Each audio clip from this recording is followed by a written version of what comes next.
Pokemon. Pokemon. Pocket monsters. Pokemon the movie. Pokemon, the first movie. In 1999, Pokémon the first movie hit US theaters like a thunderbolt. It was a full-blown media event. Kids flocked to theaters with their Mewtwo promo cards, their Pikachu plushies, and dreams of finally seeing their favourite pocket monsters on the big screen. I was there myself as well with my family. It was a dream come true to finally see Pokemon on the big screen. But what most kids didn't know was that the film that they saw wasn't just dubbed, it was rewritten. The US release of Mewtwo Strikes Back is dramatically different from its Japanese original. It's not just the dialogue, scenes were cut, music was changed, and the core message, it was softened, reshaped, even reversed.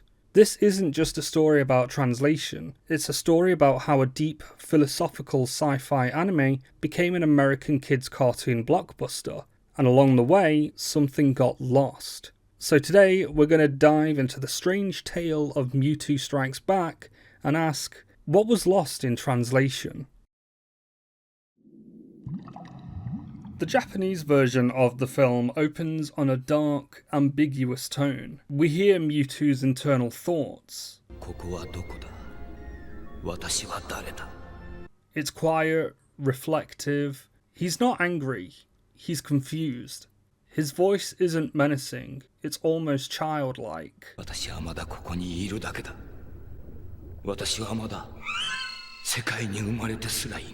This is a being freshly born in the world, aware but uncertain. His very first emotions are curiosity and fear. Now contrast that with the American version. So I am simply the end result of your experiment. This cannot be my destiny. We dreamed of creating the world's strongest Pokemon, and we succeeded. From the start, Mewtwo is brooding and angry, fully formed and full of vengeance. Why the shift? Well, a lot of it comes down to 4Kids Entertainment, the company responsible for the dub. American children's media in the 90s thrived on clear moral binaries. Good guys and bad guys, nuanced ambiguity, existential dread, not exactly Saturday morning cartoon fare. By reframing Mewtwo as an evil force from the start, the dub removes the complexity of his character and makes it easier for kids to root against him, at least until his redemption arc kicks in. But maybe the biggest casualty in the US version is the prologue you never saw. In Japan, Mewtwo Strikes Back was preceded by an emotional mini-film called The Birth of Mewtwo. In it, Mewtwo is still in stasis, dreaming, telepathically communicating with other clones, including a young girl named Amber, the human daughter of one of the scientists, which adds an extra layer of depth to the scientist Dr. Fuji, the main scientist who communicates with Mewtwo in the opening. In the English dub, the girl is called Amber, and in the Japanese dub, she's called Ai. They talk, they bond, and slowly they fade. Amber dies, the clones perish, Mewtwo is alone. This entire scene gives context to his pain. He's not just angry, he's grieving. Before Mewtwo ever opens his eyes, he's already known love and loss. The US theatrical cut removes it entirely. That decision wasn't just about runtime, it was about tone. Without this prologue, Mewtwo's rage seems sudden, but with it, his pain feels real. And the movie isn't about a villain anymore, it's about a soul in mourning.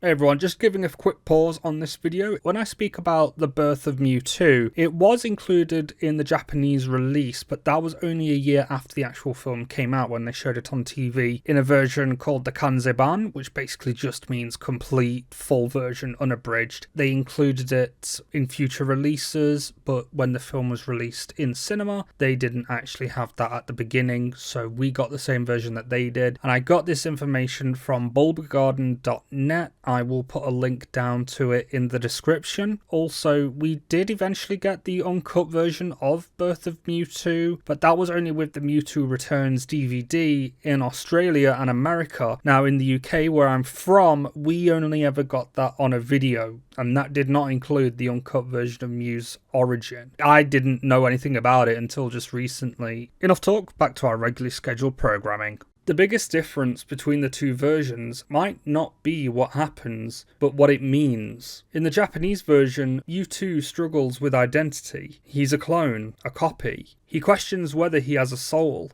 If he wasn't born naturally, does that make him any less real? He says, "I wasn't born into this world. I was created. Am I even alive?" His conflict isn't with Ash and Pikachu. It's internal. Is he a monster or is he a person? But the US version shifts the theme entirely. The central message basically becomes fighting is wrong, which, sure, that's a solid Saturday morning moral, but it comes at the expense of the original's deeper questions. Even the scene where Ash is turned to stone plays out differently. In the Japanese version, it's almost silent. It gives the audience space to feel. In the American cut, cue the swelling score, it becomes melodrama, louder, flashier, more emotional, but less sincere. And speaking of music, this change is massive. In Japan, the score was composed by Shinji Miyazaki, known for his elegant, minimalist compositions. The music is ambient and subtle, evoking Mewtwo's isolation and the weight of his philosophical struggle. In the US, that got tossed out in favour of pop songs. It's not bad music, but it's trying to sell you something, not sit with you. So who is Mewtwo, really? In the Japanese version, Mewtwo is a tragic figure. His story is about trauma, grief, and self-determination. He's not evil, he's wounded. He was made to be a weapon, but longs to be more. In the US version, Mewtwo's arc feels more like a redemption story. He's bad, then he's good. Simple, clean, easy. But when you look at the full picture, especially with the Japanese prologue, Mewtwo's story isn't about good versus evil. It's about asking, can I define myself? Can I be more than my origin? I see now that the circumstances of one's birth are irrelevant. It is what you do with the gift of life that determines who you are. So, which version is better? That depends on what you're looking for. The Japanese version treats its audience, kids included, as thinkers. It's quiet, poetic, and asks hard questions. The American version treats its audience as consumers. It's exciting, easy to follow, and filled with familiar pop tunes. Neither is inherently wrong, but they offer different experiences. One invites reflection, the other just sells tickets. In the end, maybe Mewtwo was right to be confused. He wasn't just asking who he was asking which story he belonged to. And maybe we're still figuring that out.